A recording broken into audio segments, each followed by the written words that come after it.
We really gotta take a second to slow down and talk about Marvel games, you guys, because this is absolutely insane. But regardless, welcome back, true believers, and all you merry Marvelites, spectacular Spidey fans, Uncanny X-Men fans, Guardians of the Galaxy fans, and hell, any of you Avengers fans out there who still actively play the game and do personally thoroughly enjoy it. I welcome you to another very intriguing Marvel games related video, pretty much just having a more laid-back discussion, but essentially going over everything that we currently know about Marvel as a brand within the realm of video games and the AAA gaming experiences that we do know that have previously released, recently released, and of course what we are to expect from them in the near future. And just to clarify, this is not going to be a hot, heated debate or a this game or this brand is better versus this one not being as good or is not better for Marvel and DC, because even though this is primarily a Marvel gaming-centric video, I still am personally looking forward to, I would say, Gotham Knights and Suicide Squad Kill the Justice League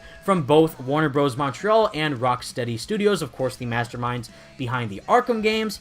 I'm not personally too hyped for them though. I just hope that whatever they're planning with those titles does pay off for them in the long run by the time that they both apparently release next year in 2022, and I do think we will see more information about both those games during this year's Game Awards in December. I just hope that the experience is that they are planning to make for them do those characters justice and actually create a fun enough experience that gamers will enjoy playing. But, of course, for this case, for Marvel, this is genuinely crazy. If I were to go back to my younger self and say I would have a literal handful of Marvel games in a AAA format made by crazy talented developers, I wouldn't believe myself. I would say that you're crazy, or I would even question who the hell are the Guardians of the Galaxy or even some of the Avengers members, because as a kid, I was mainly focused more on Spider-Man and all those movie tie-in games that came out for Toby, and also the Web of Shadows and Shattered Dimensions, because that was hype back then. But now, Marvel Games is genuinely doing something truly special, and I just find it absolutely crazy on how far they have come and where they're going even further down the line. So just let's break this down, really. First off, of course, the main one I would say of significance is Spider-Man PS4, of course, from 2018. We did receive Marvel vs. Capcom Infinite in 2017, but that was not really that well received compared to these main AAA story-driven experiences, of course, versus a fighting game. But overall, and I do own the game myself, I do prefer the previous Marvel vs. Capcom games versus that one because it wasn't really, I would say, polished enough, and the story wasn't that great either. But for what it was, I do think it had its charm, and it did, I think, got the job done for just being a simple fighting game. But we're mainly talking about the full-on bread and butter that Marvel games truly thrived with the first one, which obviously kickstarted my channel, that being Spider-Man PS4. Released to critical acclaim, super high praise, and, I don't know, it's a small indie title, which also happens to be, by the way, the highest-selling superhero game of all time. Not just for Spider-Man, not just for a Marvel character, just in general, the highest-selling superhero title ever created, and it's exclusively, at least for the original version, only on one platform of the PlayStation 4. It's absolutely insane how far that game has come, and obviously this was made before Insomniac were partnered with PlayStation officially as part of their first-party worldwide studios. At the time, they were still a third-party developer, and they still made Spider-Man a fantastic game. Follow that with 2 years later, we got Marvel Spider-Man Miles Morales as one of the premier launch titles of the brand new console of the PlayStation 5, being a cross-gen game on PS4 and PS5, but it was mainly marketed as one of the first main priority experiences that you can play if you decide to purchase a PlayStation 5 console, with the addition of remastering the original Marvel Spider-Man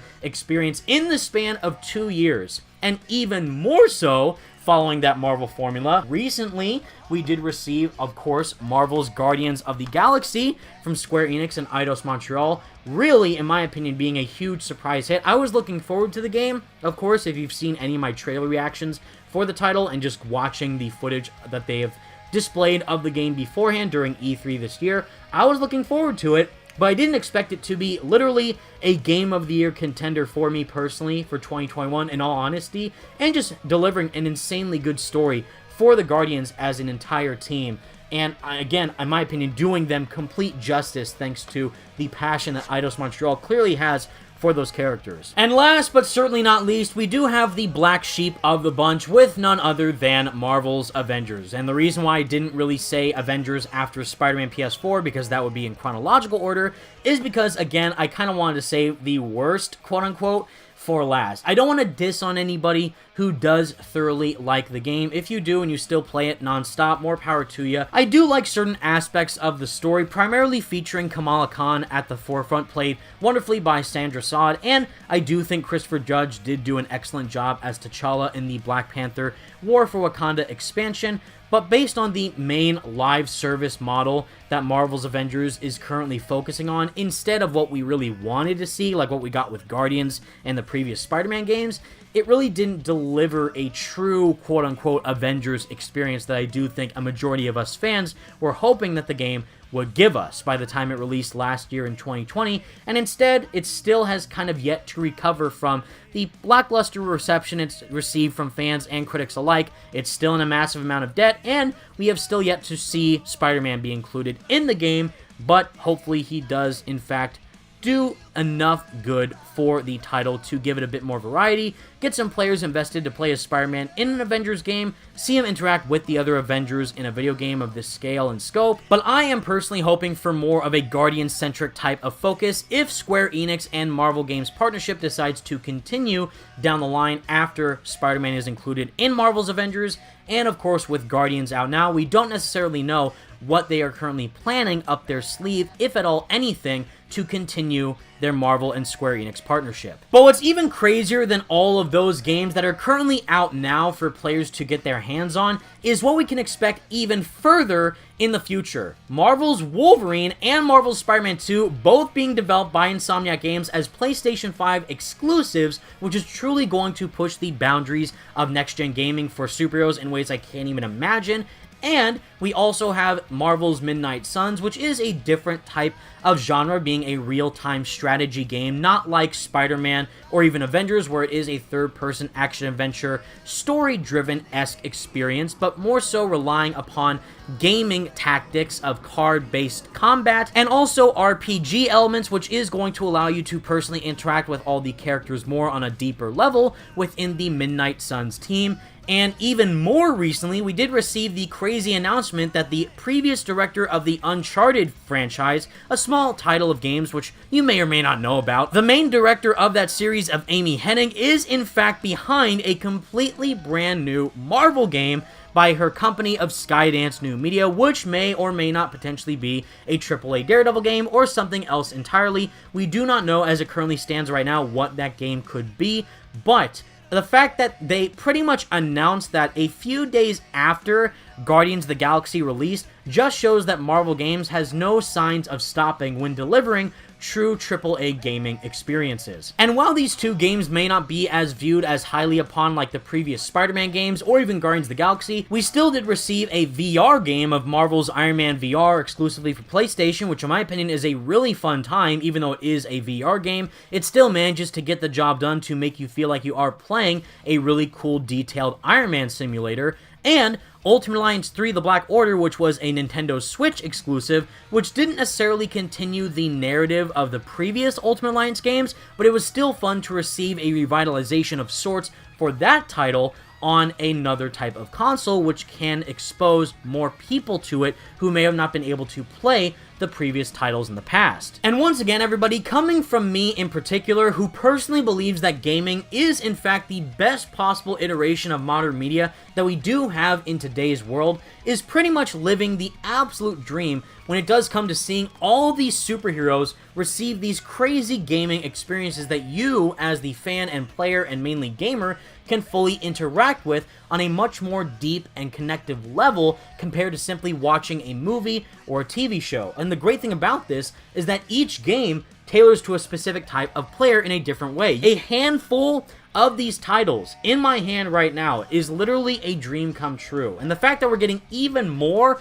of these experiences down the line is utter madness, in my opinion. And it, for one thing, is genuinely something that I did not ever expect would happen in a million years. But it shows how much Marvel Games as a company is dedicated to delivering, hopefully, grandiose AAA experiences that truly deliver justice to the characters that we all know and love, while also innovating and taking things further down the line to make us feel connected to these heroes in a way that we've never seen before. Even it's a video game, even though it is an interactive gaming experience, this is still, hands down, as you clearly see behind me, my all-time favorite iteration of Spider-Man I've ever seen outside of the comics. Even though I'm a huge fan of Tobey, I like Andrew, and I am slightly a fan of Tom Holland's interpretation, mainly with Homecoming and Civil War, not so much Far From Home, and I'm not really looking forward to No Way Home, but the fact that a video game iteration of this beloved character is my all-time favorite version just shows you how much quality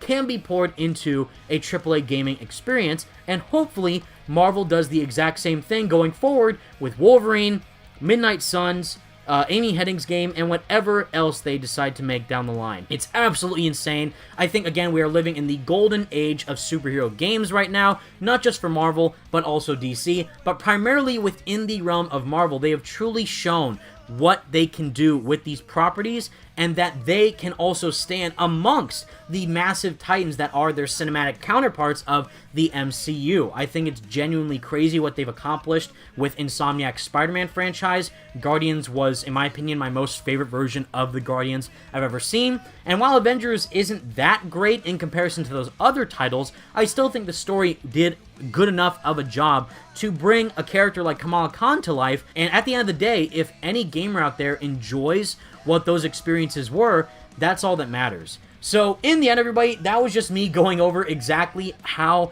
crazy of a job Marvel games have done. Spider-Man, of course, being the highest-selling superhero game of all time. Guardians recently coming out with massive praise, great review scores, and a really solid story and fun gameplay. Avengers is, in fact, a live service game, so they will need to include more content down the line if Square Enix and Crystal Dynamics expect people to continuously play the game. And, of course, Miles Morales being the recent installment of Insomniac Spider-Man franchise, with both Marvel's Spider-Man 2 and Marvel's Wolverine set to release down the line in 2023 and beyond. It is, again, a wonderful time to be a fan of these superhero games, and I cannot wait to see what Marvel has in store next. But with all that said, everyone, thank you all so much for watching. Leave a like on the video and subscribe to the channel if you did enjoy. What are your thoughts on all these Marvel game titles that are currently out and what it is to be expected to release later on? What is your favorite Marvel game that has currently released? Is it Spider-Man PS4? Is it Miles? Guardians? Avengers? Let me know. And without further ado, peace out.